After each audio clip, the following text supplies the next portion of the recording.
الحمدللہ رب العالمین والصلاة والسلام علی سید الانبیاء والمرسلین وعلی آلہ واصحابہ اجمعین الی یوم الدین۔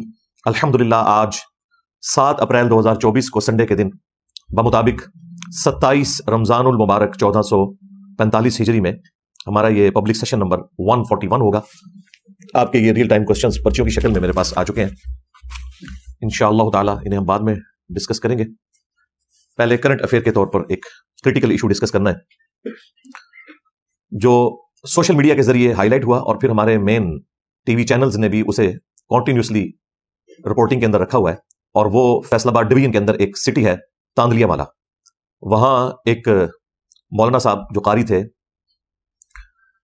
وہابی اہل حدیث فرقے سے تعلق رکھنے والے، ان کا نام ابو بکر معاویہ ہے، انہوں نے اپنے ایک اسٹوڈنٹ کے ساتھ منہ کالا کرنے کی کوشش کی، زبردستی ایکٹیویٹی پرفارم نہیں ہوئی، لیکن پاکستان کے قانون میں اس قسم کے ایکٹ کے لیے کوشش کرنا بھی اتنا ہی بڑا جرم ہے جتنا ایکٹ کو پرفارم کرنا۔ بعض لوگ اس کو ہلکا سمجھ رہے ہیں کہ جی کچھ ہوا تو نہیں، یہی وجہ ہے کہ آپ دیکھیں کہ جو وہ قاری ہے وہ بھی بڑا دلیر ہوا ہے، اور جب وہ اس جعلی صلح کے بعد چھوٹا ہے تو چھوٹنے کے بعد وہ یہ کہہ رہا ہے کہ جی انشاءاللہ ہم صحابہ کرام کی عظمت کے اوپر اور ختم نبوت کے اوپر کام کرتے رہیں گے۔ یعنی اگر ان دو کازز کے اندر کوئی ایک خیر والا ایلیمنٹ موجود ہے تو اس کو بھی بدنام کر دیا کہ اس طرح کے لوگ ہیں جنہوں نے ختم نبوت کے اوپر کام کرنا ہے اور عظمت صحابہ کے اوپر کام کرنا ہے۔ اللہ کی پناہ ایسے لوگوں سے۔ تو وہ بڑا کانفیڈنٹ ہے، پھر اگلے دن اس کو کسی مولوی نے پٹی پڑھائی کہ تو کانفیڈنس کے ساتھ یہ کہہ دے کہ جی میرا ڈی این اے ٹیسٹ کروا لو۔ اور بھائی ڈی این اے ٹیسٹ میں تو تب اس طرح کی ایکٹیویٹیز کا کوئی رزلٹ نکلتا ہے جب کوئی ایکٹیویٹی فزیکلی پرفارم ہو جائے، اور وہ بھی 72 آورز کے اندر اندر اگر نمونے لیے جائیں، تو اس کو تو آلموسٹ 8-10 دن گزر چکے ہیں، اب ڈی این اے ٹیسٹ کا ویسے کوئی فائدہ نہیں۔ تو ان لوگوں کی مکاریاں آپ دیکھیں، ان کا کانفیڈنس لیول اس لیے کہ انہیں پتا ہے کہ اس میں سے کچھ نہیں نکلنا، اب تو کچھ ہو ہی نہیں سکتا۔ تو ایکٹیویٹی پرفارم کرنے کی کوشش کرنا بھی یہ جرم ہے پاکستان کے قانون کے اندر، جس کی بہت بڑی مثال ہمارے اپنے جہلم شہر سے آپ کو پتا ہے، آلموسٹ 8 سے 2 سال پہلے کی بات ہے، ہماری اکیڈمی کے ایک اسٹوڈنٹ، ان کے بیٹے کے ساتھ اس طرح ایک دیوبندی قاری نے اس طرح کی ایکٹیویٹی پرفارم کرنے کی کوشش کی، وہ ایکٹیویٹی کر نہیں سکا لیکن کوشش کی۔ ڈی این اے ٹیسٹ میں بھی ظاہر ہے کہ وہ چھوٹ گیا، ڈی این اے ٹیسٹ میں تو اس طرح کی کوئی ایکٹیویٹی رپورٹ ہونی نہیں تھی، لیکن چونکہ اس نے یہ ایکٹیویٹی پرفارم کرنے کی کوشش کی تھی، 7 سال کی اسے قید ہوئی ہے۔ اس کے بعد چھوٹی جتنی عدالتیں ہیں ان سے اس کی ضمانت کینسل ہوئی، الٹیمیٹلی ضمانت جا کے لگی لاہور ہائی کورٹ کے راولپنڈی بینچ میں، وہاں سے بھی 3 دفعہ اس کی ضمانت ریجیکٹ ہو چکی ہوئی ہے۔ اب اگلی ضمانت سپریم کورٹ میں لگوانا تو بہت مشکل کام ہے۔ ہائی کورٹ کے بھی عام چھوٹے سے وکیل کی بھی جو فیس ہے وہ 1.5 سے 2 لاکھ روپیہ بنتی ہے، اور سپریم کورٹ میں تو 10 لاکھ سے سٹارٹ ہوتے ہیں وکیل۔ کوئی بھی جج اس کی ضمانت لینے کے لیے تیار نہیں ہوا، حالانکہ ایکٹیویٹی پرفارم نہیں ہوئی، کوشش کی گئی۔ اب وہ 7 سال اس کی زندگی کے برباد ہو گئے، اس قاری کے۔ اس کا اپنا ایک چھوٹا بچہ ہے، بیوی ہے، وہ بھی سننے میں آیا کہ وہ بھی ناراض ہو کے چلی گئی۔ ظاہر ہے ایک مسئلہ تو پھر آگے بگڑ جاتا ہے۔ بعد والی چیزیں تو رپورٹ نہیں ہوتی ہیں میڈیا کے اندر، اگر رپورٹ ہو تو ان لوگوں کو پتا چلے کہ اس قسم کی ایکٹیویٹی پرفارم کرنے کے ساتھ جو ہمیشہ کی تکلیفیں خاندانی طور پر جڑ جاتی ہیں، جو آپ کی قبر تک آپ کے ساتھ جاتی ہیں۔ اب یہ ایکٹیویٹی جو پرفارم کرنے کی کوشش کی اس قاری نے، تو جس لڑکے کے ساتھ یہ حرکت کرنے کی کوشش کی، اس کے والد نے آ کے پنجابی میں ایک ویڈیو ریکارڈ کروائی اس بچے کو ساتھ کھڑا کر کے، اور بتایا کہ جی اس طریقے سے یہ میرے ساتھ ایک ظلم ہوا ہے اور اس کی داد رسی ہونی چاہیے۔ پھر ایف آئی آر بھی کاٹ لی گئی۔ ایف آئی آر کے اوپر بالکل واضح لکھا ہوا ہے کہ اس نے ایکٹیویٹی پرفارم کرنے کی کوشش کی اور یہ برہنہ حالت میں پایا گیا، اور جب اس کا والد وہاں پہنچا تو اس نے فوراً سے اپنے کپڑے پہنے اور گن پوائنٹ کے اوپر ان کو لیتا ہوا وہاں سے فرار ہو گیا۔ اس کے باوجود جو مولویوں کے فرنٹ مین ہیں وہ کہہ رہے ہیں کہ جی الٹا وہ اس کے اوپر الزام لگا رہے ہیں، جی یہ کیسے ہو سکتا ہے کہ برہنہ حالت میں ہو کوئی بندہ اور بغیر کپڑے پہنے نکل جائے وہاں سے۔ اب اس جاہل آدمی سے کوئی پوچھے کہ تو ہر معاملے میں جہالت دکھاتا ہے، تو نے ایف آئی آر تو ذرا غور سے پڑھ لینی تھی، اس کے اوپر لکھا کیا ہوا ہے؟ بس صرف ایک شوق ہے مولویوں کا فرنٹ مین بننے کا، اور اس طریقے سے مولویوں کے اندر جو بڑے بڑے ان کے آپ سمجھ لیں مولوی ہیں، مفتی ہیں، علامے ہیں، وہ بھی اس طرح کے معاملات میں پھر ٹپک پڑتے ہیں۔ اور وہ جو لاہور میں 2 گلے پھاڑنے والے بھائی بیٹھے ہوئے ہیں اہل حدیث فرقے کے، ان میں سے جو بڑا بھائی ہے ابتسام الہی ظہیر، وہ پہنچ گیا وہاں پہ اور ایکسٹرا جوڈیشل طریقے سے، حالانکہ یہ بندہ پڑھا لکھا آدمی ہے، اسے سب کچھ پتا ہے کہ اس طریقے سے پنچایت بٹھائی جاتی ہے، یعنی کوئی بنانا ریپبلک تو نہیں ہے یہ، نہ یہاں پہ کوئی قبائلی سسٹم ہے، یہاں پہ باقاعدہ عدالتیں کام کر رہی ہیں، پولیس کا محکمہ موجود ہے، باقی ساری ایجنسیز موجود ہیں۔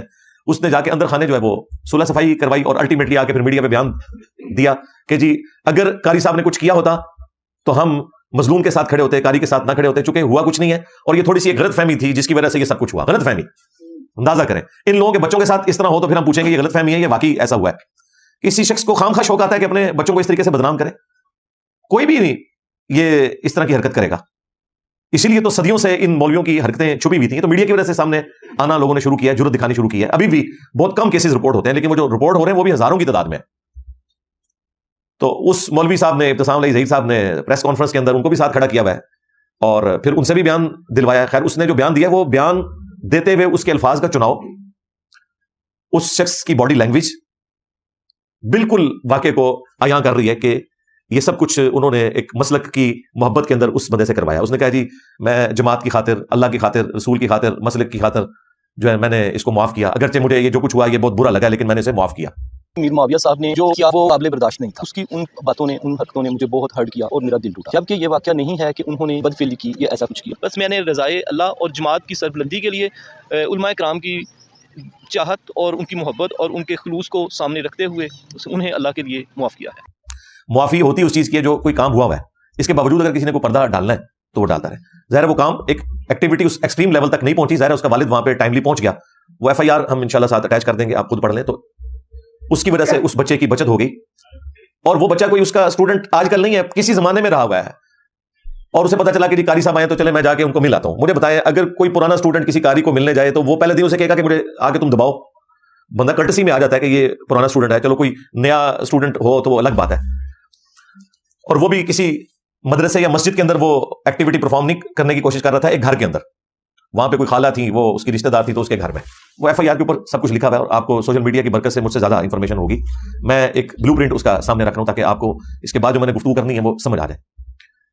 تو ابتسام صاحب اس کے بعد جب ٹاک شوز میں انہیں بلایا گیا ہے, محمد مالک صاحب نے بلایا ہے, وہاں پہ انہوں نے گفتگو کی ہے اور انہوں نے کافی اچھے کوشچن کیے. یہ کوئی سیٹسفیکٹری آنسر نہیں وہاں دے سکا, حتیٰ کہ جب صحافی نے ان سے یہ پوچھا کہ بھائی آپ نے اس بچے کا بھی انٹرویو کیا, کہتے نہیں مجھے ضرورت ہی نہیں, اس کا والد جو آیا ہوا ہے. اندازہ کرو, آپ نے وہ پولیس آفیسر کی وہ ویڈیو جو لیکڈ ہے, جو وہاں پہ ایس پی صاحب تھے, اس ویڈیو میں آپ دیکھ لیں وہ کس طریقے سے اس کو ڈانٹ رہے ہیں مولوی کو, اور وہ آگے سے وہ ڈانٹ کھا رہا ہے, اسے پتا ہے کہ اس نے کیا حرکت کی ہے. اور وہ ایس پی صاحب بھی بیچارے اپنے بھول پان میں کہہ رہے ہیں کہ میں علماء کرام کو بلا کے تو میں تمہارے خلاف فتوا لوں گا. او ایس پی صاحب, مولوی بھی یہی کچھ کرتے رہے کہ نہ کوئی فتوا لینا ہے, یہ سارے کو کچھ ہے جن سے آپ نے فتوا لینا ہے, انہیں سے تو انہوں نے یہ ساری چیزیں سیکھی ہوئی ہیں, جو کچھ انہوں نے سیکھا ہے آگے وہ کچھ سکھا رہے ہیں, یہ سارے کو کچھ ہے.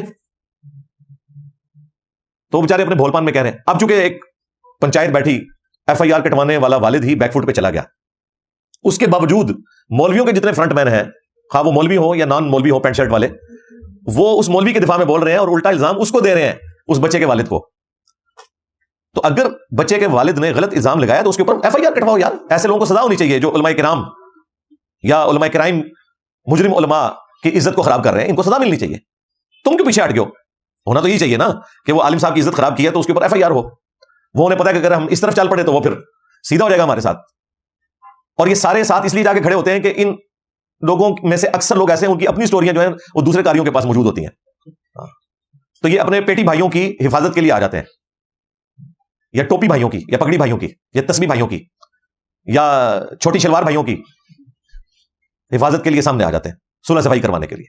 اس طریقے سے صلح صفائی ہوتی ہے. خیر بہرحال وہ جو مجسٹریٹ کی عدالت تھی چھوٹی, اس نے تو فی الوقت اسے ضمانت دے دی مولانا صاحب کو, اور وہ بھی نکل کے کہہ رہے ہیں جی میں ختم نبوت پہ کام کروں گا, میں عظمت صحابہ پہ, او اللہ دے بندہ جا اپنا کام کر, یہ تیرا کام ہی نہیں ہے.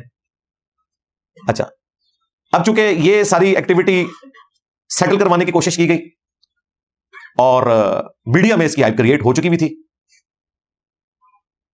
پنجاب کی جو چیف منسٹر ہیں مریم نواز صاحبہ, انہوں نے بھی اس کا نوٹس لیا, اور جو ہمارے آئی جی پنجاب صاحب ہیں ڈاکٹر عثمان صاحب, وہ تو ویسے اس طرح کے ایشوز میں بڑے سینسٹیو ہیں, وہ خود جا کے اس بچے کے والد کو بھی ملے. اور اس کے بعد آپ نے دیکھا کہ میڈیا میں اطلاع بھی آ گئی کہ وہ جو اس کی ضمانت ہوئی ہے نا, اس کے بعد پولیس جو ہے وہ اس مقدمے کو خود ٹیک اپ کر رہی ہے, اور ہائی کورٹ میں انہوں نے پٹیشن فائل کر بھی دی ہے کہ یہ چھوٹی عدالت نے کچھ فیکٹس کو اگنور کیا ہے جس کی وجہ سے اس کی ضمانت ہوئی ہے. اب اسٹیٹ جو ہے اس مقدمے کو آگے لے کے چلے گی, اگرچہ انہوں نے معاف کر دیا لیکن اسٹیٹ کو تو اسے آگے لے کے چلنا چاہیے تاکہ باقیوں کے لیے ڈیٹرنس ہو جائے, ادروائز یہ واقعے تو رپورٹ ہوتے رہیں گے. انشاءاللہ تعالیٰ کچھ دنوں میں آپ دیکھیں گے کہ یہ بندہ دوبارہ سے جیل کے اندر ہوگا اور اس کے اوپر مقدمہ چلے گا. یہ بچنے والا نہیں ہے, ہاں یہ ذہن میں رکھیے گا انشاءاللہ تعالیٰ. اور دیکھیں یہ کوئی ایک واقعہ نہیں ہے, اس رمضان میں کتنے واقعات رپورٹ ہوئے ہیں, عقل دنگ رہ جاتی ہے. ڈان نیوز کے اوپر ایک ٹی وی چینل بھی ہے ڈان نیوز کے نام سے, اس پہ ایک بڑا اچھا پروگرام لگتا ہے جس میں سینئر صحافی بیٹھے ہوئے ہوتے ہیں ذرا ہٹ کے. وسعت اللہ خان صاحب ہیں, اس پہ زرار کھوڑو صاحب ہیں, پہلے مبشر زیدی صاحب ہوتے تھے, اب ان کی جگہ ایک اور آ گئے. تو اس پروگرام میں انہوں نے باقاعدہ پورے فگرز دیے ہیں کہ ہزاروں میں واقعات رپورٹ ہوئے ہیں پنجاب کے اندر ہی, اور ان میں سے جو مقدمات فائنل کنکلوژن تک پہنچے ہیں وہ بہت کم ہے. اور یہ 2-3 مہینوں کے اندر کتنے واقعات رپورٹ ہوئے ہیں. ایک تو بڑا دل ہلا دینے والا واقعہ وہ صحافی نے بیان کیا اسی پروگرام کے اندر. وہ کہتا ہے کہ جی کے پی کے اندر ایک ماں نے اپنے بچے کو اس رمضان میں 13 سال کا ہوا تو کہا کہ بیٹا اب سے تو نے نماز جو ہے وہ مسجد میں جا کے پڑھنی ہے, تم بالغ ہو چکے ہو, تو اب تم نے گھر نماز نہیں پڑھنی. یعنی وہ کیسی والدہ کہ اس نے اپنے بچے کی تربیت کی کہ اس نے چھوٹی عمر تک اسے گھر میں نماز پڑھائی ہے, اور اس رمضان میں اس نے بچے کو کہا کہ بھائی اب تم بالغ ہو چکے ہو, اس رمضان سے تم جماعت کے ساتھ مسجد میں نماز شروع کرو. اس کو اس نے اچھے طریقے سے کپڑے استری کر کے دیے, نہا دھو کے. وہ پہلے دن بچہ گیا مسجد میں, اگلے دن اس کی لاش ملی ہے جی, اور وہ بھی رسے کے ساتھ لٹکی ہوئی. خودکشی کی کوشش اسے بتایا گیا, لیکن بعد میں جب میڈیکل رپورٹ آئی ہے تو اس کے ساتھ کسی عالم دین نے, کسی مفتی نے, قاری نے, کسی فقیہ نے, کسی حضرت صاحب نے, کسی بزرگان دین نے منہ کالا کیا ہوا تھا. وہ بھی اب کیس چل رہا ہے. اس طرح کے کئی کیسز ہیں. اب تو یہ ایک می ٹو والا سلسلہ شروع ہو گیا. پہلے لوگ بولتے نہیں تھے, ڈرتے تھے بدنامی سے, پھر مسلک کی محبت, مولویوں کی محبت آڑے آ جاتی تھی. اب لوگ کہتے ہیں جہنم میں جاؤ, ہماری دنیا بھی برباد کر رہے ہو, ہماری آخرت بھی برباد کر رہے ہو. اب لوگ جرأت دکھاتے ہیں, اس لیے آپ کو یہ کیسز اتنے زیادہ نظر آ رہے ہیں. ابھی بھی جو کیسز آپ کو ہزاروں کی تعداد میں نظر آ رہے ہیں نا, یہ آپ سمجھ لیں کہ آٹے میں نمک کے برابر ہیں, کیونکہ یہ رپورٹ ہو رہے ہیں. جو رپورٹ نہیں ہو رہے وہ بہت زیادہ ہیں.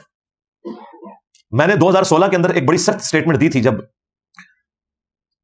عبدالستار عیدی صاحب کے بارے میں, دیوبندیوں کے ایک کراچی کے مفتی زرولی, وہ بھی فوت ہو چکا ہے, اپنے انجام کو پہنچ چکا ہے. اس نے ایک سٹیٹمنٹ دی تھی, اور عیدی صاحب کے بارے میں جو اس نے سٹیٹمنٹ دی میں نے اسے ریبٹل کیا. ظاہر ہے اس وقت عیدی صاحب تازہ فوت ہوئے تھے اور یہ مولوی ان کے خلاف ہوئے تھے. تو اس میں نے ایک سٹیٹمنٹ دی تھی کہ کسی ایک مدرسے کو کوئی کلین چٹ دے کہ جہاں یہ کام نہ ہوتا ہو. تو بڑے لوگوں کو غصہ آیا. میرا خیال ہے ان 8 سالوں میں جتنے واقعات رپورٹ ہوئے ہیں, اب لوگوں کو یقین آ جانا چاہیے کہ میں نے جو سٹیٹمنٹ دی تھی وہ درست تھی. میں یہ نہیں کہتا کہ ہر مدرسے میں ہر بچے کے ساتھ یہ ہوتا ہے, لیکن ہر مدرسے میں کسی نہ کسی فارم میں یہ معاملہ آگے چل رہا ہوتا ہے. اس کی وجہ یہ ہے کہ سکولز میں, کالجز میں عموماً زیادہ تر بچے جو ہیں وہ ہاسٹلز میں نہیں ہوتے. اسکول میں تو بالکل ہاسٹل والا سلسلہ کوئی نہیں ہے. اور پھر ٹیچرز کے ساتھ انٹریکشن صرف کلاس کی حد تک ہوتا ہے, اسکول ٹائمنگ کے بعد نہیں ہوتا. لیکن یہاں مدرسوں میں کیا ہوتا ہے, وہ 24 گھنٹے کے ملازم ہوتے ہیں وہ بچے. وہ استادوں کو تو پتہ نہیں انہوں نے کیا مانا ہوا ہوتا ہے کہ ہماری آخرت ان کے ساتھ جڑی ہوئی ہے.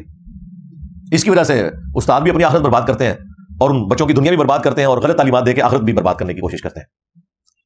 تو 8 سال پہلے میری سٹیٹمنٹ جو آئی تھی وہ وقت کے ساتھ ساتھ اللہ کے فضل سے لوگوں نے دیکھا ہے کہ وہ ایک ایک کر کے ایک ایک چیز صحیح ثابت ہو رہی ہے.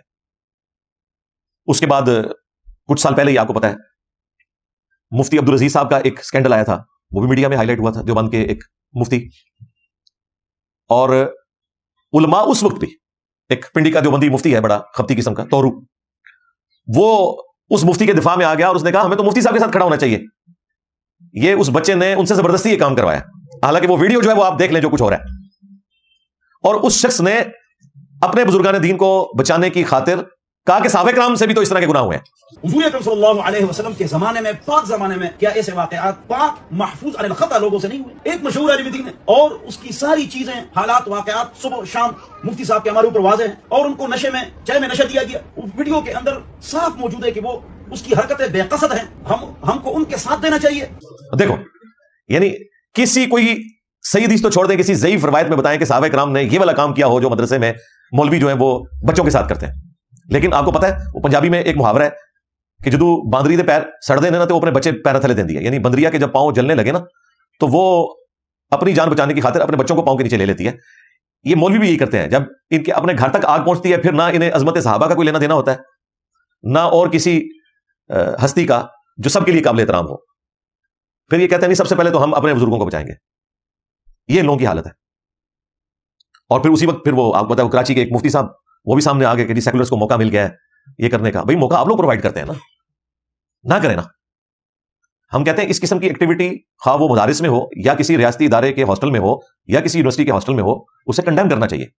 لیکن چونکہ آپ لوگ دین کے ٹھیکیدار بنے ہوئے, آپ لوگ دنیا اور آخرت میں ان کے امام ہونے کے دعوے دار ہیں, لہٰذا آپ کے اوپر زیادہ امتحان ہے اس حوالے سے. اور آپ اگر کوئی غلط کام کریں گے تو آپ کا غلط کام زیادہ ہائی لائٹ ہوگا, کیونکہ آپ لوگ تو دین کے پلیٹ فارم کے اوپر بیٹھے ہوئے ہیں.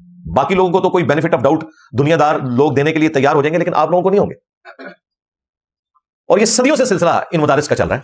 800 سے 700 سال پہلے حافظ ابن کثیر، جنہوں نے تفسیر ابن کثیر لکھی اور تاریخ ابن کثیر بھی ہے ان کی، 774 ہجری میں وہ فوت ہوئے ہیں. آج 1445 ہجری ہے، 7 اپریل 2024 اور 27 رمضان مبارک.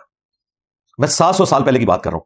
حافظ ابن کثیر تاریخ میں لکھ رہے ہیں کہ یہ جو مولویوں کا جو منہ کالا کرنے والا عمل ہے نا، یہ ایسا کبھی فیل ہے کہ انہوں نے کہا کہ کوئی مفتی، کوئی عالم، کوئی فقیہ، کوئی حکومتی عہدیدار، کوئی جج اس کام سے محفوظ نہیں ہے سوائے اس کے کہ جسے اللہ تعالیٰ بچا لے. تو انہوں نے سارے علماء کا لکھا، فقیہ اور حافظ ابن کثیر نے میری ویڈیو نہیں دیکھی تھی عبدالستار عیدی صاحب والی کے، وہ 700 سال پہلے لکھ گئے.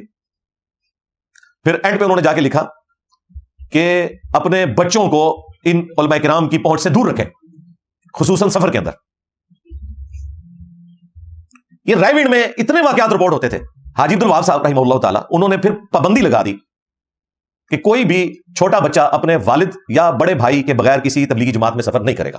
تب انہوں نے اس ایشو کو ایڈریس کیا، اور اپنی غلطیوں کو خود ایڈریس کرنے کی ضرورت ہے. ادروائز اگر آپ یہ کہیں گے جی اس سے اسلام کی بدنامی ہو رہی ہے، جی پاکستان کی بدنامی ہو رہی ہے، تو نہ کرو نا اس طرح کے کام یار. تم سے تو گورے بہتر ہیں. انہوں نے اسپاٹ لائٹ فلم بنا دی، ویٹیکن سٹی سمجھ لیں جس طرح ہمارے لیے خانہ کعبہ شریف ہے، جہاں ان کا پاپ بیٹھتا ہے. وہاں جو کچھ ننز کے ساتھ ہوا، جو وہاں خدمت گزار لڑکوں کے ساتھ ہوا، پادریوں نے کیا، پوری انہوں نے ویڈیوز رکھی ہوئی یوٹیوب کے اوپر، جا کے دیکھیں، ڈاکومنٹریز بھی ہیں، ویڈیوز بھی بنی ہوئی ہیں. انہوں نے کوئی اور محسوس نہیں کیا. انہوں نے کہا ایک غلط ہے، ایک شخص کے ساتھ زیادتی ہو رہی ہے، ہم اسے ہائی لائٹ کریں گے. پریکٹیکلی تعداد کے اعتبار سے تو سب سے بڑا دنیا میں ریلیجن اس وقت کرسچینٹی ہے نا، تو ان کو تو کوئی فرق نہیں پڑا. اور بھائی آپ نے خود اپنے گھر کی صفائی کرنی ہے، اس سے آپ کے ریلیجن کو ہی فائدہ ہوگا، نہ کہ یہ کہ جی پردہ ڈالو جی. اور پردہ تو اس وقت ڈالیں گے نا جب کوئی کام بند کمرے میں ہو گیا اور کسی کو پتہ نہیں چلا. جب پتہ چل گیا پھر عدالت میں رپورٹ ہو گیا تو اب اسے سزا دی جائے گی، اور اعلانیہ سزا ہوگی.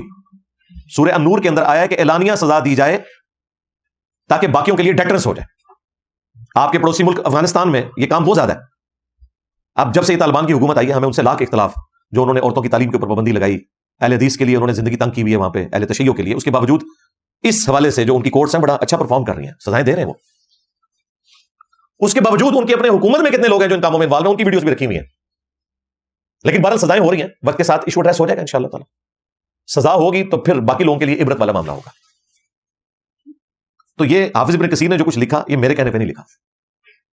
پھر آج سے 150 سال پہلے میں نے آپ کو کئی بار وہ واقعہ سنایا، میاں دیوبند مدرسے کے بانی قاسم نانوتوی صاحب، جنہوں نے مدرسہ دیوبند بنایا، اور ان کے پیر و مرشد استاد رشید احمد گنگوئی صاحب. اور ان دونوں کا جو یہ سکینڈل ہے، وہ تو خیر اسے روحانی واقعہ بتا رہے ہیں، ہم اسے سکینڈل کہہ رہے ہیں نا. یہ اشرف تھانوی صاحب نے لکھا ہے حکایات اولیاء کے نام سے. تارج جمیل صاحب نے جب میرا کلپ دیکھا نا تو مجھے کال کی، مجھے کہتے یار واقعی لکھا ہوا ہے. میں کہا میں بھجوا دینا کتاب تو، کہتے بھجواؤ. پھر وہ کتاب انہوں نے ریسیو کی، پڑھی، کہتے یار یہ کیا ہوا ہے. میں نے کہا دیکھیں کسی عام آدمی نے نہیں لکھا. اشرف تھانوی صاحب حکایات اولیاء لکھ رہے ہیں، ارواح ثلاثہ کتاب کا نام ہے. اور حکایات اولیاء یعنی اولیاء کی حکایتیں ہیں، یہ اولیاء ہیں ان کے. وہ کسی جلسے کے موقع کے اوپر پبلکلی قاسم نانوتوی صاحب کو رشید احمد گنگوئی نے بسترے پہ ساتھ لٹایا چرپائی کے اوپر، اور پھر آگے الفاظ ہے عاشق صادق کی طرح ان کی طرف کروٹ کر کے لیٹے ہیں. ہاں، اور وہ میں تو پڑھ بھی نہیں سکتا، وہ آپ پڑھ لیجیے گا. حتیٰ کہ قاسم میاں نے کہا کچھ زیادہ ہی ہو گیا. ہاں، ان کا میاں لوگ کیا کہیں گے، یعنی قاسم میاں نے رشید احمد گنگوئی کو کہا کہ میاں لوگ کیا کہیں گے. تو رشید احمد گنگوئی صاحب نے کہا لوگوں کو کہنے دو جو کہتے ہیں، یعنی یہ تو دیوبند دماغ بند ہے، ہاں کوئی فرق نہیں پڑتا، کہنے دو. کون سا کوئی سوشل میڈیا کے اوپر ویڈیو اپلوڈ ہو جانی ہے. میں آپ کو صحیح بتا رہا ہوں، یہ جو کچھ واقعات آج آپ کو مل رہے ہیں، اس زمانے میں اگر سوشل میڈیا ہوتا تو یہ سارے آپ پرانے بزرگوں کی ویڈیوز بھی دیکھ سکتے تھے. جن کو شوق ہے نا کہ یہ واقعہ کیسے ہوا تھا، تو وہ ویڈیو آپ کے پاس ہونی تھی. اور یہ اشرف تھانوی صاحب نقل کر رہے ہیں حکایات اولیاء کے نام سے. اور یہ معاملہ یہاں پہ ختم نہیں ہوا. پھر تذکرۃ الرشید ان کے بزرگوں نے کتاب لکھی، جس میں انہوں نے بتایا کہ جی رشید احمد گنگوئی صاحب کہتے ہیں کہ میں نے خواب میں دیکھا کہ قاسم میاں دلہن کی شکل میں میرے خواب میں آیا. وہی جن کو انہوں نے لٹایا تھا نا، یعنی جو پورا دن یہ سوچتے ہیں نا، وہی کچھ ان کو خواب میں نظر آتا ہے. ظاہر ہے یہ کوئی روحانی خواب تو نہیں ہے نا، نفسانی اور شیطانی خواب ہے. اور صرف یہ نہیں، انہوں نے کہا کہ پھر جو میاں بیوی کو ایک دوسرے سے نفع پہنچتا ہے وہ بھی پہنچا. ہاں آگے بھی جو آپ سمجھ رہے ہیں وہی کچھ.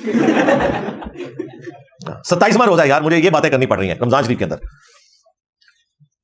اور پھر انہوں نے اس واقعے کی شرح لکھی ہے. انہوں نے کہا کہ یہ جو خواب دیکھا نا، اس میں تو اشارہ تھا کہ قاسم میاں نے رشید احمد گنگوئی صاحب کے جو شاگرد ہیں, ان کی بعد میں تربیت کرنی تھی, تو بیسیکلی وہ جو روحانی اولاد خواب میں پیدا ہو رہی تھی نا, وہ اس کی طرف اشارہ تھا. توبہ توبہ توبہ, اندازہ کریں, اللہ سے ڈر جاؤ. اچھا, اس طرح کے واقعات کو اگر آپ ہائی لائٹ کریں تو یہ انہیں جسٹیفائی کرنے کے لیے قرآن و سنت سے کوئی چیز نہیں پیش کرتے, اس سے پرانے کسی بابے کی کوئی بات بتا دیتے ہیں, جی انہوں نے بھی کیا, وہ بھی تو حدیث نہیں یار. ہاں, ہمیں کس کی دوست لگاتے ہو بھائی, ہم تو ان کو بھی یہی کچھ سمجھتے ہیں. جی انجینئر صاحب بزرگوں کے خلاف کیوں بولتے ہیں؟ بھائی بزرگوں نے کام اس طرح کا کیا. نہیں بزرگوں نے نہیں کیا, یہ ان کے ماننے والے کہتے ہیں. بھائی ماننے والے جب ان بزرگوں کو اسی طریقے سے مانتے ہیں تو میں ان کی صفائی کیوں پیش کروں؟ کل کو کوئی غلام احمد قادیانی دجال کی صفائی پیش کرنا شروع کر دے تو میں یہ کہوں کہ جس نے دعوے نبوت ہی نہیں کیا تھا؟ بتائیں بھائی, جو اس کے ماننے والے کہہ رہے ہیں اسی کو آگے لے کے چلیں گے نا. 500 سال بعد کوئی آگے کہ نہیں یہ تو قادیانی غلط کہہ رہے ہیں, وہ تو بہت بڑا ولی اللہ تھا, اس نے دعوے نبوت ہی نہیں کیا. اس طرح تو نہیں ہوتا, ایسا تو نہیں ہوتا. خیر, یہ ماشاءاللہ بزرگوں کی لیگیسی نسل در نسل ٹرانسفر ہو رہی ہے. یہ آپ کو جو واقعات اس رمضان میں بھی اتنے سننے کو ملے, کوئی اعتکاف میں واقعہ مل رہا ہے, کسی مسجد کے اندر مل رہا ہے, کسی مدرسے میں مل رہا ہے, اور میجارٹی مولویوں کے واقعات ہیں, کوئی اکا دکا کوئی ہٹ کے ہوں گے, ادروائز سارے مولویوں کے واقعات ہیں. تو یہ صدیوں سے یہ سلسلہ جاری ہے پورے زور و شور کے ساتھ. تو اس میں ظاہر مجرم سب سے پہلے تو علماء کا طبقہ ہے کہ جنہوں نے قرآن و سنت کی تعلیمات پر عمل نہیں کیا اور نہ کروایا. اس کے بعد ماں باپ بھی مجرم ہے کہ اپنے چھوٹے بچوں کو ان کے حوالے کر دیتے ہیں. بعض تو بیچارے جنرلی کوئی غریب خاندان سے ہوتے ہیں, وہ کہتے ہیں چلو 2 وقت کی روٹی مل جائے گی. لیکن جو لوگ افورڈ کر سکتے ہیں, میں نہیں سمجھتا کہ کسی مدرسے کے ہاسٹل میں بچے کو داخل کروانا چاہیے. بالکل ڈے اسکالر ہو, دن کو پڑھے اور واپس آ جائے, سیدھی سی بات ہے. ان جانوروں کے حوالے بچوں کرنے کی ضرورت نہیں ہے, اور نہ مسجدوں میں بچوں کو قرآن پڑھنے کے لیے بھیجنے کی ضرورت ہے. جس کو شوق ہے نا میرے بھائی, وہ گھر کاری لگوا لے, اور بڑی کم قیمت کے اوپر یہ بیچارے کاری حضرات جو ہیں وہ ٹیوشن پڑھا دیتے ہیں. اس سے زیادہ آپ ٹیوشنوں کی فیس اسکول اور کالج کی بچوں کی دے رہے ہوتے ہیں, اس سے زیادہ کیا, کئی گنا زیادہ. تو گھر میں لگوائیں اپنی نگرانی کے اندر, کیا ضرورت ہے. آن لائن بھی فیسلٹی اویلیبل ہے, وہ کریں. مسجدوں میں 500-1000 روپے اپنا بچانے کی خاطر اپنے بچوں کو ان جانوروں کے آگے, بھیڑیوں کے آگے ڈالنے کی کوئی ضرورت نہیں. بالکل سیدھی سی بات ہے. اب تو یعنی کسی بچے کو کوئی اعتکاف بھی کیا بٹھائے مسجد کے اندر, شابیداری کے لیے بھی کیوں بھیجے؟ سیدھی سی بات ہے. جب اس قسم کے واقعات رپورٹ ہوں گے, اگر اگلے دن لاشیں ملنی ہیں بچوں کی, اور دیکھیں ایسے ظالم میں مار بھی دیتے ہیں, پھر اس طرح کرنے سے ثبوت مٹ جائیں گے. مولویوں کے بعد, ماں باپ کے بعد, تیسرے نمبر کے اوپر میں اسٹیٹ کو مجرم سمجھتا ہوں کہ اس طرح کے واقعات کے بعد پھر جو جوڈیشل ٹرائل چلے اس کو منطقی انجام تک پہنچنا چاہیے, سزائیں ہونی چاہیے, اور سزائیں پھر میڈیا میں رپورٹ ہونی چاہیے تاکہ باقی لوگوں کے لیے عبرت ہو. ابھی ہم ان ریاستی اداروں کے جب بڑوں سے بات کرتے ہیں کہ جی آپ لوگ میڈیا میں کیوں نہیں ان کی سزائیں بتاتے, تو وہ کہتے ہیں جی ہم ڈرتے ہیں پھر وہ یہ روڈز بلاک کر دیں گے, یہ کر دیں گے, وہ کر دیں گے. اس وجہ سے سزائیں تو ہو رہی ہوتی ہیں. کاش ہماری اسٹیٹ اتنی مضبوط ہو جائے کہ یہ پھر اعلانیہ ان کی سزائیں بتائی جائیں. جس طرح زینب قتل کیس ہوا تھا, پورے ملک کے اندر آگ لگ گئی تھی. وہ بھی وہ مولوی نکلا تھا ایک نعت خان, جو سب سے آگے تھا احتجاج کرنے والوں میں. وہ سب سے ایک سپیڈی ٹرائل ہوا اور اس کے بعد اسے سزا ہوئی. ادروائز تو بہت کم سزائیں جو ہیں وہ میڈیا کے اندر رپورٹ ہوئی ہیں, اور بہت کم ہی ہیں جو سزا تک پہنچے بھی ہیں. اکثر اوقات صلح صفائی والا معاملہ ہو جاتا ہے, یا شواہد ناکافی ہونے کی بنا کے اوپر چھوڑ دیا جاتا ہے. اس میں میرا بھی پوائنٹ آف ویو یہی ہے کہ اگر شواہد موجود نہیں ہے تو زبردستی کسی کو تختہ مشق بنانے کی ضرورت نہیں ہے. اور آج کے اس ماڈرن دور میں شواہد اکٹھا کرنا کوئی مشکل کام نہیں. CCTV کیمرہ ہر جگہ پہ لگا ہوا ہے. دیکھیں نا, یہ جو اس بچے کے گلے پر ڈور پھری تھی, 500 بندے انہوں نے پکڑے ہیں, اور چند دنوں کے اندر اس قاتل تک پہنچ گئے ہیں جس کی ڈور سے وہ بچہ شہید ہوا فیصل آباد میں, اور اس نے خود مان بھی لیا. تو تھوڑی سی محنت کیجئے تو آپ اصل مجرم تک پہنچ سکتے ہیں. آج کے اس ماڈرن دور میں کوئی مسئلہ نہیں ہے کسی کے کیے ہوئے جرم کو ٹریک کرنا, بہت آسان ہے. اتنی زیادہ چیزیں موجود ہیں, فون کالز کے ذریعے, پھر DNA ٹیسٹ ہے, CCTV کیمرہ ہے, پھر شواہد بھی ہے. تو اس میں یہ بھی ہونا چاہیے کہ جب تک سارے شواہد اکٹھے نہ ہو, کسی ایسے شخص کو جو بے گناہ ہے سزا نہیں ہونی چاہیے. یہ نہ ہو کہ لوگ اپنی ذاتی دشمنی نبھانے کی خاطر کسی کے اوپر جھوٹا الزام بھی لگائیں, اور پھر وہ صلح صفائی نہیں ہونی چاہیے. اگر کوئی شخص الزام واپس لے رہا ہے, یا وہ کہہ رہا ہے میں نے غصے میں آ کے بات کی, ایسا نہیں ہوا تھا, اسے بھی منطقی انجام تک پہنچنا چاہیے تاکہ کوئی تماشا نہ لگا لے. جس طرح یہاں توہین مذہب کے نام کے اوپر اکثر اوقات تماشا ہی لگایا ہوا نا, تو یہ بھی ایک ٹول لوگوں کی دشمنی نبھانے کا نہ بن جائے. اس کے اوپر بھی توجہ کرنے کی ضرورت ہے. خیر, اس کے اوپر تو گھنٹوں بولا جا سکتا ہے, کس کس چیز کا رونا رویا جائے. ہمارے اس معاشرے کے اندر جو یہ خرابی پبلکلی اب رپورٹ ہونا شروع ہوئی ہے, تو اس کے بعد اب پبلکلی ان کی سزائیں بھی ڈکلیئر ہونی چاہیے میڈیا کے اندر. یہ ہمارے بڑوں کا کام ہے کہ بچوں کو پروٹیکشن دیں. قانون تو بڑے اچھے بنے ہوئے ہیں, لیکن شواہد میں کمزوری کی وجہ سے بعض اوقات, بلکہ اکثر اوقات مجرمین جو ہیں وہ سزاؤں سے بچ جاتے ہیں. اور پھر یہ جو ان مولویوں کے فرنٹ مین مولوی ہیں یا کوئی اور ہیں پینٹ شرٹ والے لوگ, انہیں بھی لگام دینی چاہیے کہ بھئی تم آگے خام خواہ کیوں صفائیاں پیش کر رہے ہو کس کی طرف سے, اور لوگوں کا دماغ خراب کر رہے ہو. ان کے اوپر بھی پرچے کٹنے چاہیے. آ کے الٹا مذاق اڑانا شروع کر دیتے ہیں بجائے مظلومین کے ساتھ کھڑے ہونے کے یہ ظالموں کے ساتھ کھڑے ہوتے ہیں. شرم بھی نہیں آتی ان لوگوں کو.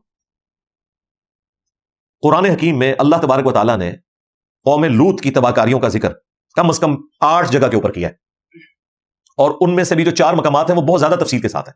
ویسے تو 8 کے 8 ہی تفصیلی ہیں, لیکن 4 بہت زیادہ ہیں. سورۃ الاعراف, سورہ ہود, سورۃ الحجر اور سورہ الذاریات. کہ قوم لوط میں جب یہ برائی آئی بدفعلی والی, تو اللہ تعالیٰ نے سیدنا لوط علیہ السلام کو ان میں مبعوث کیا. سدوم اور عمورہ کی بستیاں تھیں, اسی وجہ سے اس عمل کے لیے سوڈومی کا ورڈ یوز کیا جاتا ہے. سدوم اس بستی کا نام تھا جہاں پہ یہ برائی کے کام ہوتے تھے. تو حضرت لوط علیہ السلام کو اللہ تعالیٰ نے مبعوث کیا, انہوں نے دعوت حق رکھی, اس کے باوجود انہوں نے حق قبول کرنے سے انکار کیا. صرف لوط علیہ السلام کی 2 بیٹیاں آپ کے اوپر ایمان لے کر آئیں, اور جو ان کے داماد تھے انہوں نے بھی حق نہیں قبول کیا. ان کی اپنی بیوی بھی کافرہ تھی. الٹیمیٹلی اللہ تعالیٰ نے خوبصورت لڑکوں کی شکل میں فرشتوں کو بھیجا, اور پھر وہ علاقے کے لوگ ان کے گھر آ گئے. ان کو تو نہیں پتا تھا یہ فرشتے ہیں, اور لوط علیہ السلام بھی گھبرا گئے, انہیں بھی نہیں پتا تھا یہ فرشتے ہیں جو انسانی شکل میں آئے. انہوں نے اپنی قوم کے ساتھ پوری بحث کی, وہ قرآن میں رپورٹ ہوئی ہے کہ میری عزت کا خیال رکھو, یہ میرے مہمان ہیں. انہوں نے کہا چھوڑ ان کو ہمارے حوالے کر. پھر ان فرشتوں نے حضرت لوط علیہ السلام کو تسلی دی کہ ہم اللہ کے فرشتے ہیں, آپ دیکھیں ان کے ساتھ ہوتا کیا. تو آپ نے راتوں رات اپنے ساتھ اپنے گھر والوں کو لے کر چل پڑنا ہے, اور پیچھے مڑ کے نہیں دیکھنا. اس قوم کے اوپر عذاب کا فیصلہ ہو چکا ہے. لوط علیہ السلام نکلے ہیں, اپنے دامادوں کو کہا, وہ نہیں نکلے. بیوی ساتھ نکلی, لیکن وہ بھی آدھے راستے میں اس نے مڑ کے دیکھا, اس کے اوپر بھی ایک پتھر آ کر لگا, وہ بھی مر گئی اپنی قوم کے ساتھ. اتنا دردناک عذاب کسی اور قوم کے اوپر نہیں آیا. قرآن کے الفاظ ہیں کہ ہم نے وہ بستی الٹ دی ان کے اوپر, اور ان کے اوپر پتھروں کی بارش کی, اور ہر پتھر مقرر تھا اللہ کی طرف سے. قرآن کے الفاظ ہیں کہ کس شخص کو جا کے وہ لگنا ہے, اس کے حصے کا پتھر اللہ نے مقرر کیا ہوا تھا. پریکٹیکلی ظاہر اس کے لیے ایک وجہ بنی, ایک آتش فشاں پھٹا. ظاہر اللہ تعالیٰ نے کوئی ریزن تو اس طرح کے سامنے ہوتی ہے ایک, اور اس میں سے پتھر نکلے, ان کو لگے. پر لوط علیہ السلام اور ان کی 2 بیٹیاں بچائی گئیں. ٹوٹل 3 اہل ایمان ایک بستی میں سے نکلے, باقی سب کے سب برباد ہو گئے. خود ان کی اپنی بیوی بھی ماری گئی اس کے اندر. یہ سزا ہے اتنی سخت اللہ کی طرف سے. اسی سزا کو آگے پھر کنٹینیو کیا گیا شریعت محمدیہ کے اندر بھی صلی اللہ علیہ وآلہ وسلم. مشکاۃ شریف میں موجود ہے, المصنف ابن ابی شیبہ کے اندر موجود ہے کہ حضرت ابوبکر اور حضرت علی رضی اللہ عنہما علیہم السلام اس طرح کا عمل کرنے والے لوگوں کے لیے یہ سزا تجویز کرتے تھے. ابن عباس کا باقاعدہ قول موجود ہے صحیح سند کے ساتھ کہ ایسے شخص کو, اور اگر دونوں مرضی سے کر رہے ہیں تو دونوں کو, ورنہ صرف جو فائل ہے, جو زیادتی کرنے والا ہے, اسے اس علاقے کی سب سے اونچی جگہ سے زمین پر گرایا جائے. اگر بچ جائے تو پتھر مار کر اسے ہلاک کیا جائے, سنسار کیا جائے. کیونکہ اللہ تعالیٰ نے بھی یہ کیا تھا کہ بستی الٹ دی اور اس کے بعد انہیں پتھر لگے تھے. یہ قرآن میں سزا آئی ہوئی ہے. تو اس طرح کے جتنے واقعات رپورٹ ہوتے ہیں, میں نے مفتی عزیز کے لیے کہا تھا کہ مینار پاکستان سے اسے نیچے گرانا چاہیے, کیونکہ سب سے اونچی جگہ وہی ہے وہاں پہ, اور زندہ بچ جائے تو پتھروں سے ہلاک کیا جائے. اس طرح فیصلہ بعد میں کوئی رپورٹ ہوا ہے تو وہ گھنٹہ گھر کے اوپر سے ان کو نیچے گرانا چاہیے, تاکہ باقیوں کے لیے ڈیٹرس بنے. پھر احادیث کے اندر جس شد و مت کے ساتھ اس کی مذمت آئی ہے, جامعہ ترمذی میں حدیث ہے, نبی اسلام نے فرمایا کہ اس طرح کا جو عمل کرنے والے فاعل اور مفعول بشرطے کہ دونوں بالرضا کر رہے ہوں, ان دونوں کو قتل کر دو. اور اسی حدیث کے اندر ایک اور حدیث امام ترمذی نے نقل کی ہے کہ یہ دونوں ملعون ہیں, اللہ کی لعنت کے مستحق ہیں. یہ ساری حدیثیں آپ کو جامعہ ترمذی کی, ابو داؤد کی, ابن ماجہ کی, مشکاۃ شریف میں بھی مل جائیں گی دوسری جلد کے اندر. پھر ترمذی کے اندر ایک اور حدیث ہے کہ نبی اسلام نے فرمایا کہ قوم لوط کا عمل کرنے والے لوگ قیامت کے دن اللہ تعالیٰ کی رحمت سے محروم ہوں گے, اللہ تعالیٰ ان کی طرف نظر رحمت بھی نہیں فرمائے گا. اور پھر جامعہ ترمذی کے اندر حدیث ہے کہ نبی اسلام نے فرمایا کہ لعنت ہے جو قوم لوط کا عمل کرے, خواہ کوئی مرد کے ساتھ کرے یا کسی عورت کے ساتھ کرے. یعنی یہ عمل کوئی شخص اپنی بیوی کے ساتھ بھی کرے تو وہ بھی حرام ہے. ایک اور حدیث ہے جامعہ ترمذی میں کہ مجھے اپنی امت سے سب سے زیادہ جس گناہ کا خدشہ ہے وہ قوم لوط والا عمل ہے, اور وہ نظر بھی آ رہا ہے. اور ظلم کی انتہا یہ ہے کہ مذہبی طبقے کے اندر یہ آپ کو سارے کا سارا معاملہ نظر آ رہا ہے, جو سمجھتے ہیں ہم بڑے دین کے ٹھیکیدار ہیں, اور لہٰذا ہمارے اوپر اگر کوئی حرف آتا ہے تو دین کے اوپر حرف آتا ہے. خدا کا نام ہے ان سب لوگوں کو بلی چڑھائیں اور دین کو بچا لیں, ان کی عزت کی آپ فکر نہ کریں. آج جتنے بھی ایتھیسٹ ہیں, سیکولر قسم کے لوگ جو ویلاگز بنا رہے ہیں, اس میں مجرم یہی مذہبی طبقہ ہے. یہ بار بار یہ کہنا کہ یہ لوگ کیوں بولتے ہیں بھائی تم لوگ اپنی حرکتیں ٹھیک کرو نا, کیوں موقع دیتے ہو؟ اگر تمہیں اسلام کا اتنا درد ہے تو یہ حرکتیں چھوڑو, اپنی حرکتیں اپنی چھوڑنے کے لیے تیار نہیں ہیں, اور الٹا ان کے اوپر بلیم لگاتے ہیں کہ جی وہ ہمارے اوپر ویلاگز کیوں بناتے ہیں جی. اور پھر انجینئر صاحب جو ہیں وہ اس طرح کی ویڈیوز ریکارڈ کروا کے ان کے ہاتھ میں ہتھیار دے دیتے ہیں. اللہ کے بندوں, میں نے کہاں سے ہتھیار دیا ہے؟ حافظ ابن کثیر کو میں نے کہا تھا کہ تاریخ میں لکھو کہ سارے مولوی یہی کام کرتے ہیں سوائے ان کے کہ جن کو اللہ بچا لے. میں نے کہا تھا حافظ ابن کثیر سے میں نے کہا تھا رشید احمد گنگوئی سے کہ قاسم نوتوی کو اپنے ساتھ لٹاؤ، اور اشرف تھانوی کو میں نے کہا کہ یہ پھر واقعہ نقل بھی کرو. میں نے رشید احمد گنگوئی کو کہا کہ بھائی تمہیں اگر یہ خواب آیا تھا شیطانی کہ تم قاسم میاں دلہن کی شکل میں آئے ہیں اور آگے بھی کام ہوا ہے تو یہ بتاؤ آگے. میں نے تو نہیں کہا تھا. مفتی عبدالعزیز سے میں نے تو یہ کام نہیں کروایا. اب یہ جو قاری معاویہ ہے، اور وہ دیکھیں وہ جو بچے کا باپ ہے بار بار میر معاویہ کہہ رہا ہے اسے. اور بھائی میرا اسٹوڈنٹ نہیں ہے، میرے متھے نہ مار دینا، ہو سکتا ہے اسٹوڈنٹ بھی ہوئے، مجھے تو نہیں پتا اس بات کا. تو وہ بار بار میر معاویہ کہہ رہا ہے. آپ دیکھیں اس قسم کی حرکتیں کرتے ہیں یہ لوگ، اور بعد میں پھر مظلوم مان جاتے ہیں کہ جی سیکولر طبقہ جو ہے وہ انجینئر صاحب کی ویڈیوز کو یوز کرتا ہے ہمارے خلاف. بھائی مجھے تو خود آپ لوگوں کی حرکتوں کی وجہ سے ویڈیوز ریکارڈ کروانا پڑتی ہیں. میں نے کبھی بھی انیشلی سٹارٹ نہیں لیا، جب کبھی بھی میں نے یہ واقعات بتائے تو تم لوگوں نے کیے ہیں، تو پھر میں نے واقعات آگے بتائے کہ دیکھو یہ صرف آج کے بزرگان دین نہیں ہیں، ان کے جو بزرگان دین تھے وہ بھی یہی کچھ کیا کرتے تھے. اور دیکھیں اس میں پازیٹیو چیز دیکھیں کہ حافظ ابن کثیر رحمہ اللہ تعالیٰ وہ باقاعدہ یہ کہہ رہے ہیں کہ اپنے بچوں کو بچا کے رکھیں مولویوں سے. تو حافظ صاحب تو پھر ہمارے ساتھ کھڑے ہوئے ہیں نا. حاجی عبد الوہاب صاحب نے اگر تبلیغی جماعتوں میں اس طرح کے بچوں کو بغیر بڑے بھائی اور والد کے شرکت کرنے سے منع کیا ہے، تو حاجی عبد الوہاب صاحب نے رائے ونڈ میں جو یہ ڈیسیژن کیا تھا وہ تو پھر ہمارے پوائنٹ آف ویو کے ساتھ کھڑے ہوئے نا کہ ان کو تو ہم سدھار نہیں سکتے یار، تم والد اور بڑا بھائی ساتھ چلے جاؤ، ان کا تو کوئی علاج نہیں ہے، تم لوگ ساتھ جاؤ. تو ہماری ڈاکٹرین کو سپورٹ کر رہے ہیں نا. تو اس میں برا منانے والی کوئی بات نہیں ہے. میرا خیال ہے اگر ہم اپنی غلطیوں سے سبق سیکھیں گے تو ہی ہم مستقبل میں اسلام کی کوئی اچھی پکچر جو ریئلی قرآن و سنت کی پکچر ہے وہ لوگوں کے سامنے پیش کر سکتے ہیں. ادروائز یہ بدنامی کا سلسلہ جو مولویوں کے متھے لگ چکا ہے یہ اسی طریقے سے جاری رہے گا. اللہ تعالیٰ ہمارے بچوں کو، ہماری آنے والی نسلوں کو اس قسم کے گناہ کے کاموں سے، اور ہمارے بزرگان دین کو بھی جو بعد میں بھی آنے والے ہیں، اولیاء اللہ اور علماء کرام اور فقیہ حضرات اور مفتیاء، ان سب کو بھی اس طرح کے گناہوں سے محفوظ رکھے. آمین. صلوا علی محمد و آل محمد. اللهم صل علی محمد وعلى آل محمد واصحاب محمد وازواج محمد وامة محمد اجمعین الی یوم الدین.